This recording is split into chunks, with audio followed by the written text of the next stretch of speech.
And therefore, they say, oh, open the doors, open the windows to let the emissions go outside. This emission, it might go outside, but it will never get 100% outside. Some of it will be maintained indoor. And therefore, this will be accumulated indoor. And therefore, we have to think about indoor air pollutants in a very serious issue. Green buildings, it adds value to the building. It can be marketed very easily. And I think Dubai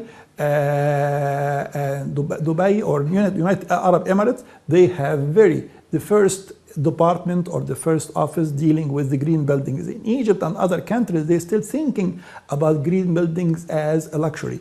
And therefore, I think indoor air pollution should be handled in exactly the same way we are handling the outdoor air pollutants. If you try to think about indoor, for example, most our furniture, it is coated by some kind of polymers. Now, polymers, if it emits some emissions, this is very dangerous, and I always say it's a carcinogenic. And therefore, we have a lot of sources within our small environment, our houses, which might affect us. In the kitchen, we are using natural gas. Natural gas will emit a huge amount of emissions. If we don't have a proper ventilation in our kitchen, this emission will be accumulated and everybody will breathe it, kids and young people and old people. And therefore, I think indoor air pollution is a must to be handled the same way as we handle the outdoor air pollution. Another very important phenomenon, people start talking about it, it is global warming, or what is called greenhouse gases. I think, everybody talks about, the whole Earth might be destroyed as a result of global warming. Now, global warming is a phenomenon which is, started some time ago as a result of the carbon dioxide, as a result of the methane gases, as a result of greenhouse gases in general. And therefore, these gases will be responsible to increase the temperature of the Earth.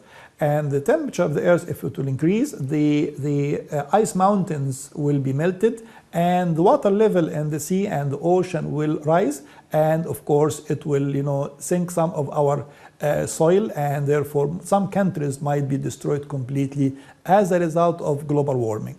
Now, global warming, if you think about it, it's a very natural phenomena, natural phenomena, which can cause a complete disaster to the Earth. But to protect it, we have to have green areas. Green areas is a must.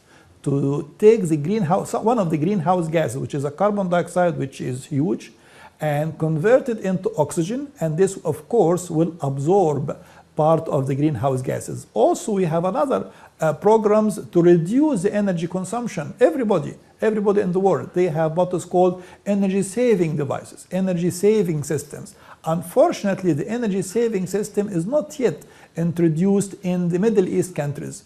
It's introduced as projects, but not by regulations. I think it's very important to include the energy saving devices as regulations to be enforced in all our activities, not only in residential, but also in commercial and industrial applications. One thing which is very important to start working on that is the renewable energy. Where is the renewable energy in the Middle East countries? If you go to Cyprus, for example, you can see all buildings have solar water heaters in the roof. Here in Egypt, we have very few buildings where they have solar water heaters. Solar cells is not yet promoted all over the country, and therefore renewable energy should have more applications in terms of solar energy, in terms of wind energy, in terms of biomass. Where is biomass? Where is biomass? We have a huge amount of agricultural waste. We have 36 million tons of agricultural waste produced in Egypt.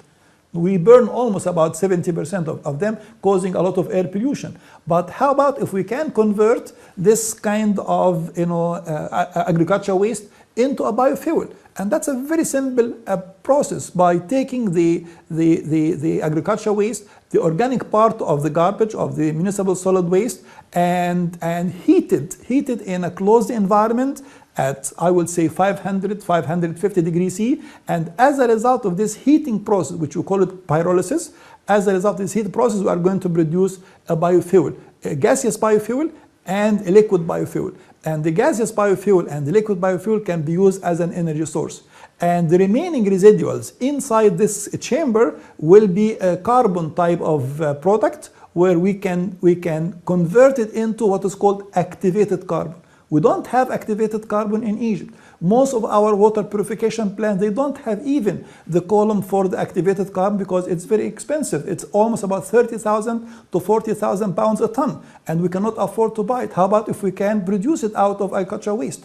And not only producing energy from the agricultural waste, but also produce activated carbon. Activated carbon, it is the only media to convert the water from non-drinkable water into drinkable water because it can absorb the heavy metals from the water. It can also absorb the pollutants from the water, and therefore it will not only produce energy, but also it will help the water to be drinkable. And by this way, we will be able to get benefits out of agricultural waste, which we are burning and causing a lot of air pollutants. And I always say the greenhouse gases can be utilized in an economical way by converting it into a product. Again, waste emissions is a byproduct. It is a food.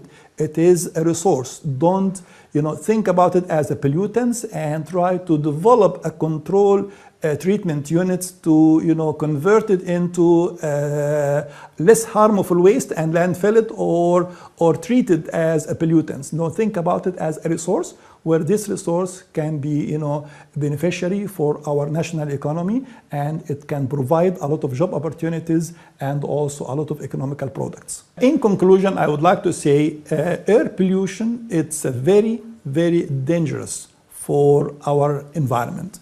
It can cause a lot of environmental degradation, as reported by the World Bank. Almost 50% of the environmental degradation is a result of air pollutants. Now think about it as a resource, convert it into a product, and get this product and use it in the market. And therefore, I would like everybody to think about waste and emissions as a resource. Don't try to treat it to mitigate it or control it, but think about it as a resource to be introduced into an industry to provide job opportunities and help the national economy and help decreasing the public health, the occupational health. And again, environment is a resource and is a very important for our national economy. Green economy is a must to be implemented all over, not only Middle East countries, but all over the world.